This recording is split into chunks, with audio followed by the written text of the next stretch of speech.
티격태격하며 평생을 곁에 지내던 친구 덕분에 이런 좋은 채널도 알게 되네요. 세상 참 좋아졌습니다.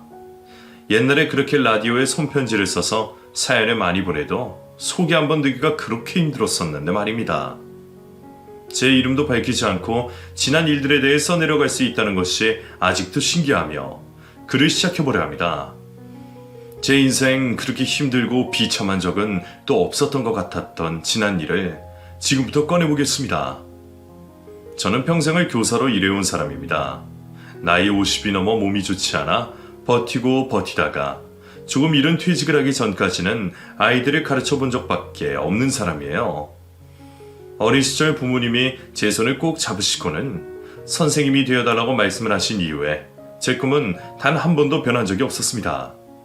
제 성격은 고집이 좀 세고 남들이 고지식하다고 하더군요. 그런 고지식한 면이 저는 좋았는데 주변 사람들은 가끔씩 불편하다고 하기도 했어요. 어린 시절을 가만히 떠올려보면 저 혼자 말도 안 되는 걸로 우기곤 했던 것 같아요. 지금 생각나는 것은 국민학교에 있었던 일인데 청소당번 문제로 친구들과 여러 번 부딪힌 적이 있답니다. 야, 오늘 네 청소당번인데 왜 자꾸 다른 애랑 바꾸냐? 오늘 힘든 청소 있어서 그런 거 아니야? 아이, 정말 또 너 그걸로 따지냐? 도대체 몇 번째야? 이런 그런 얘기 그러냐면 그만해. 그러니까 상식에서 벗어나는데 왜 자꾸 해? 자기가 하고 싶은 날짜에 하고 아닌 거 바꾸고. 그거 말도 안 되는 상식이라고. 오늘 바꾼 거 당장 원상복귀 시켜. 다른 친구들은 아무렇지도 않은 것을 저 혼자 이렇게 집착하고 있으니 이것 때문에 학교 반 분위기도 별로 좋지는 않았어요. 결국 이 문제로 담임 선생님까지 나서게 되셨고 저를 알아두기 쉽게 설득해 주셨습니다. 선생님은 저를 설득하시면서 선생님이 딱 맞는 성격인 것 같다는 이야기를 하셨어요. 우리 준식이는 선생님하면 좋을 것 같다. 정의를 보면 못 참는 성격이 꼭 선생님이랑 잘 어울려. 오히려 선생님이 준식이 같은 성격이 되지 못해서 불편한 점도 있거든. 선생님도 부모님도 모두 이런 말씀을 해주시니 저는 언젠가부터 제가 당연하게 선생님이 되어야 한다는 생각을 했던 것 같아요. 그리고 제게는 장애를 가진 여동생이 있습니다. 몸이 조금 불편해서 두 발로 걷는 것이 많이 힘들었죠. 휠체어를 타고 다녔어도 되는데 엄마는 그런 여동생을 매일같이 업고 부축해서 학교에 다니셨고 휠체어에 의존하지 않도록 하셨어요. 처음에는 많이 힘들었지만 나중에는 결국 휠체어 대신 두 발로 걷는 것에 익숙해진 여동생도 학교 생활을 씩씩하게 잘 해나갔습니다. 제가 가장 싫어했던 것은 규칙을 잘 지키지 않는 것과 제 여동생에 대한 얘기를 하는 것이었어요. 학교 직구준 친구들은 모두 이 두 문제로 저를 힘들게 하곤 했었는데 지금 생각해도 몇 번이나 화가 많이 난 적이 있었어요. 야, 네 동생 두 발로 잘 못 걷는다며? 휠체어는 어디 두고 다니냐? 어? 뭐? 장애를 가진 사람도 똑같이 존중받을 권리가 있는 거야. 그런 말로 내 동생 욕보이게 하지 마라. 멋있는데 또 납셨네. 답답한 놈 있네. 그럼 장인을 장인이라고 그러지 뭐라 그러냐? 이런 말할 시간에 네가 네 동생 업고 다녀라. 불쌍한 엄마가 업고 다니게 하지 말고. 너 내가 가만히 안 둬. 선생님한테 말씀드려서 내가 나중 혼내줄 거야. 그래, 일러라. 일러라, 일러 이 꼰대 놈아. 학창시절 교우들과의 관계는 썩 좋은 편은 아니었습니다. 아주 극소수의 몇 명 친하게 지내는 친구들 말고는 마땅히 교류를 하는 친구가 없었고 오히려 저를 고지식하다고 답답하다고 하며 놀리는 친구들도 있을 정도였어요. 특히나 학교에서 조금 껄렁껄렁하게 노는 친구들은 저를 보면서 답답한 노인네라는 별명을 지어서 놀리곤 했었는데 처음에만 힘들었지 나중에 계속해서 들으니 그것도 별로 상처도 안 되더군요. 그 친구들은 대충 이런 식으로 저를 놀렸어요. 학교 수업 시간에도 역시 선생님이 지난 시간에 발표 과제를 내준 것을 까먹으시고 그냥 넘어가려 하면 저는 늘 그걸 말씀드리곤 했습니다. 저는 선생님의 과제를 열심히 준비해 왔는데 하지 않으니 억울했거든요. 하지만 다른 아이들 중에서는 과제를 해오지 않아서 선생님이 까먹고 넘어가시는 것을 엄청나게 좋아하는 친구들이 있었어요. 제가 손에 들고 과제 이야기를 꺼내면 모두들 수군대며 저를 쳐다보았고 특히나 수업 시간임에도 불구하고 한 명의 친구는 저 노인네 때문에 망했다는 말을 했습니다. 아, 저 답답한 노인네 때문에 망했다. 망했어. 이미 이런 별명은 선생님도 다 알고 계시는 부분이기 때문에 나중에는 웃으면서 넘어가긴 하셨지만 저는 이런 분위기가 쉽게 이해가 되지 않더군요.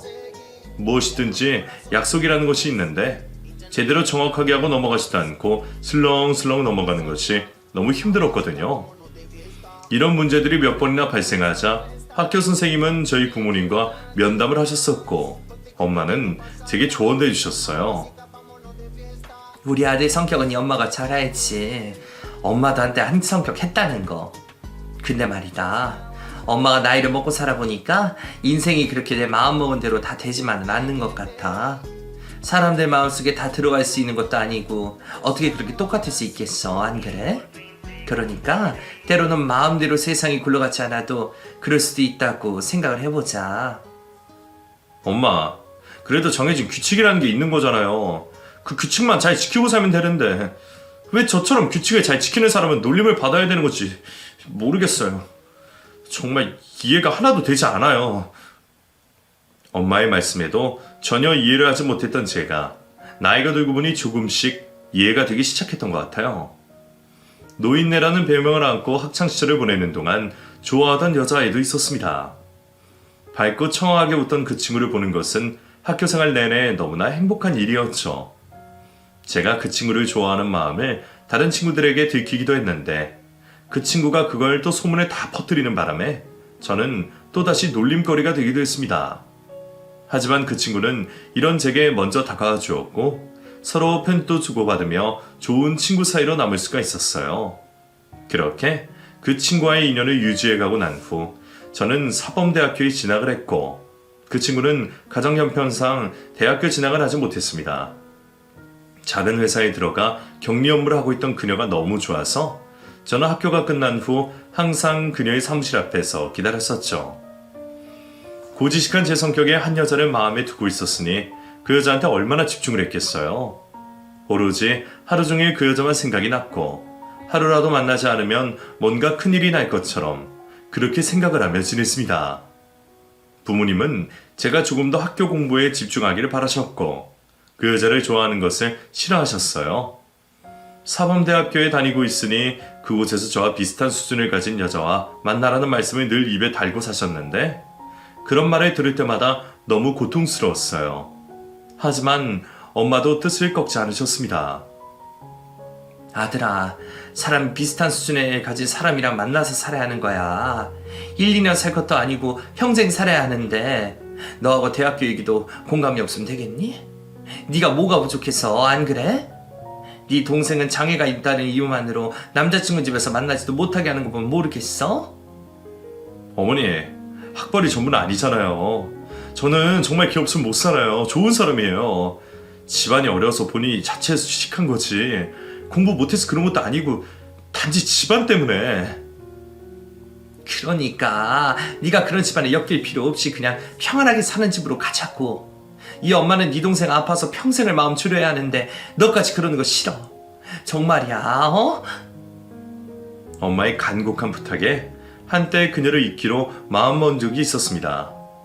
그녀를 잊기 위해 일부러 군대까지 다녀오기도 했었지만 그녀를 마음속에서 지울 수가 없었어요. 군 제대를 하고 나서 용기를 내어 그녀를 다시 찾아갔는데 그녀는 이미 다른 남자의 애인이 되어 있었고 결혼을 앞두고 있다는 소식을 들었습니다. 그 얘기를 들으니 왜 제가 헤어질 결심을 했었는지 제 자신이 너무나 싫더라고요.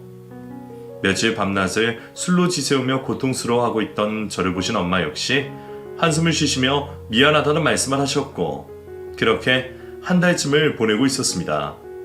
그러던 어느 날 그녀의 예비 신랑이 교통사고가 나서 의식불명 상태가 되었다는 소식을 들었고 결국 그녀의 결혼은 무산이 되고 말았어요. 그녀의 예비 신랑은 중환자실에서 한참을 보내다가 세상을 떠나게 되었고 사람들은 그녀를 보고 팔자가 세다는 말로 에워싸워버렸습니다. 그녀는 정말 많이 힘들어했어요. 사람들 아무도 만나지 않으려고 했고 회사까지 그만두었더군요. 저는 그런 그녀를 어떻게든 세상 밖으로 다시 나오게 하기 위해 많은 노력을 했습니다. 그녀의 집 앞에 늘 찾아가서 맛있는 음식도 사다 문 앞에 놓고 오기도 했고, 그녀가 좋아하는 라디오 채널에 사연도 수없이 보냈었어요. 혹시라도 제 사연이 당첨되어 읽혀지면 그녀가 듣고 있지 않을까 하는 기대에서요. 하지만 라디오 사연은 단 한 번도 당첨되지 않더라고요. 그 당시에는 어마어마하게 라디오 사연이 인기가 많아서 사연을 보내는 사람들이 엄청나게 많았거든요.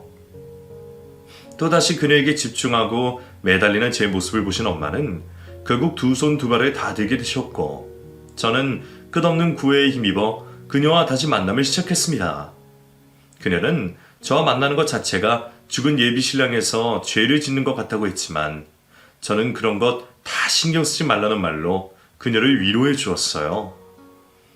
임용고시를 붙게 되는 그날, 그녀에게 프로포즈를 하기로 결심하고 미친 듯이 열심히 공부를 했고, 결국 몇 년 후 임용고시 합격 소식과 함께 그녀에게 프로포즈를 했습니다. 그렇게 저희는 결혼을 하게 되었고, 얼마 후 저와 똑같이 생긴 아들 녀석을 하나 낳았어요.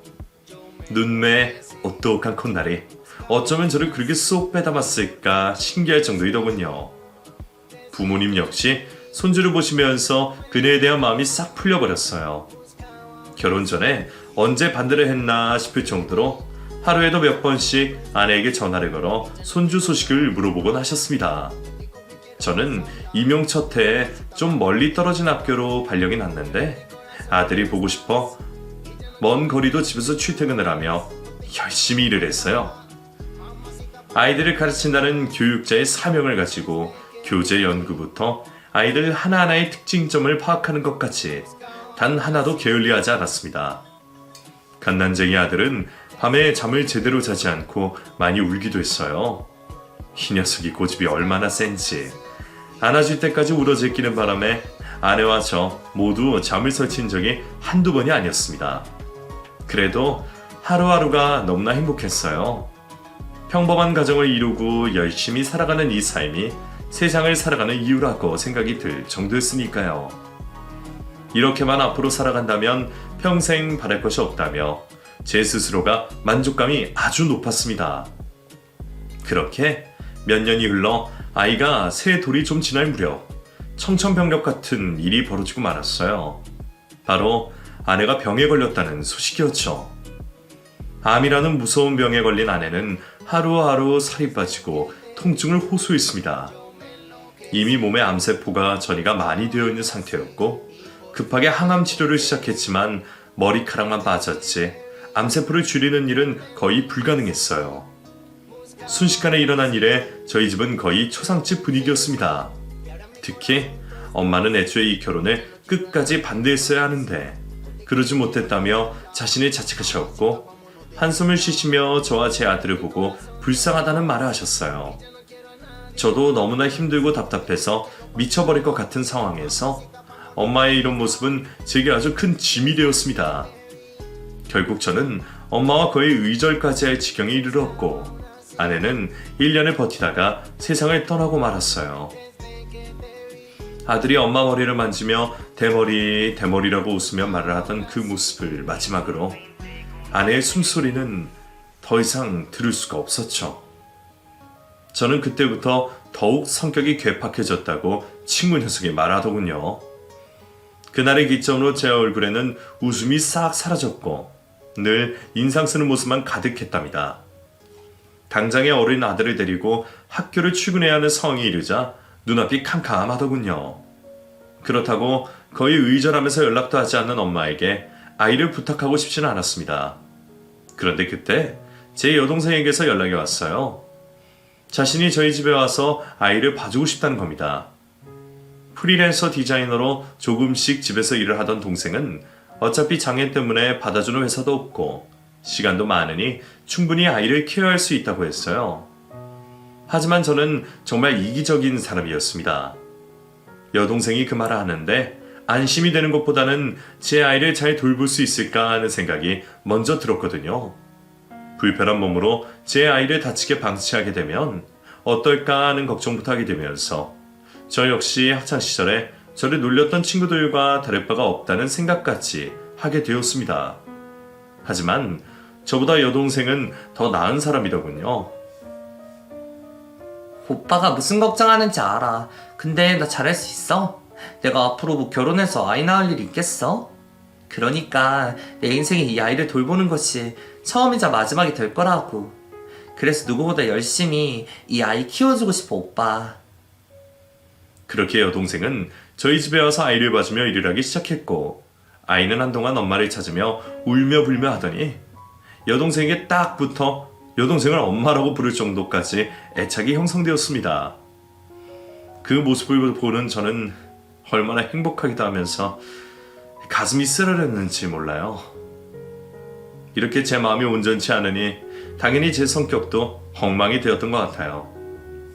중학교 때부터 친하게 지내던 친구 녀석은 저를 보고 성격 좀 고치라고 말을 할 정도였습니다.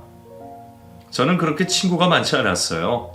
학창시절부터 그랬었으니 당연히 사회에 나와서도 친하게 지내는 사람은 거의 한정적이었죠. 그런데 그 사람들하고도 사석에서 의견 차이가 나자 제 의견을 고집하다가 불화가 있었습니다. 특히 학교 선생님 중에 저하고 나이대도 비슷해서 조금 가깝게 지내던 분이 계셨는데, 그분과 사석에서 정치와 경제에 관한 이야기를 주고받다가 그만 의의가 상한 적이 있었어요. 서로의 이념이 다른 것인데 저는 또 저만의 고집으로 그 사람이 생각하는 것을 반대하며 이야기했고, 결국 끝까지 제 의견을 굳히지 않았기에 분위기가 엉망이 되고 말았습니다. 그때 그 선생님이 제게 이런 이야기를 하더군요. 이 선생님이 생각하는 것처럼 다른 사람도 똑같이 생각하지 않아요. 그러니까 고집 좀 그만 피우시고 다른 사람 이야기도 좀 듣고 그러려니 하면서 흘려보내기도 하세요. 그러시다가 선생님 주변에 아무도 남지 않겠어요. 아시겠어요? 뭐 주변에 사람 많다고 좋은 거고 사람 없다고 안 좋은 겁니까? 그런 소리 나한테는 씨알도 안 먹히니 그런 말 하지도 마세요. 아 참, 다 선생님 위해서 하는 얘기인데 싫으시면 어쩔 수 없네요. 알겠습니다. 앞으로는 아무 말도 안 하겠습니다. 이날 정말 씁쓸했어요. 그나마 학교에서 조금 마음에 터놓고 지낼 수 있는 사람이 생겼나 싶었던 때였거든요. 어쩔 수 없죠. 제 성격이 그런 것을요. 제 친한 친구가 바로 이런 저의 모습을 가장 걱정했었어요. 이렇게 주변 사람들을 하나 둘 떠나보내는 것들이 결국엔 사람을 너무 외롭고 고립되게 만든다고요. 하지만 저는 그 친구의 말이 귀에 들리지도 않았던 것 같아요. 그리고 또 한 가지, 제 친구가 걱정했던 것은 제가 지나가면서 모르는 사람에게도 잘못되었다는 말을 한다는 것이었어요. 예를 들면 식당에서 언성이 높아지는 일이 생기면 제가 직접 가서 그 상황을 판단하고 얘기를 하니까 자칫 제가 위험에 처할 수도 있다고 하더군요. 또한 길거리에 지나가면서 이치에 맞지 않는 일이 일어나고 있으면 꼭 그냥 지나치는 법이 없었어요. 이 친구와 길을 걸어가고 있던 어느 날 교복을 껄렁껄렁하게 입은 남학생 여럿이 모여서 담배를 피우고 있던 것을 본 적이 있었어요. 대여섯 명쯤 모여 있었고 키가 꽤 큰 것으로 보아 고등학생이었던 싶습니다. 저는 그 모습을 보자마자 당당하게 다가가서 담배를 끄라고 훈계를 했어요. 하지만 그 친구들은 저를 보도 당황하지 않고 그대로 담배를 피우고 있더군요. 아, 이것들이 어디 교복을 입고 담배를 피워? 너네 어디 갈 거야? 저희 고등학교 맞지? 이놈들, 얼른 담배 불 끄지 못해? 버르장머리 없는 놈들. 아저씨가 뭔데 버르장머리 얘기를 해요? 가던 일이나 가세요. 알겠어요? 아니 이것들이 보자 하니까 얼른 불 끄지 못해? 정신 나간 놈들. 너네 지금 어디야? 저는 제 소신을 굽히지 않고 그 녀석들을 향해 거침없이 쏟아내었는데 제 말이 통하지가 않았습니다.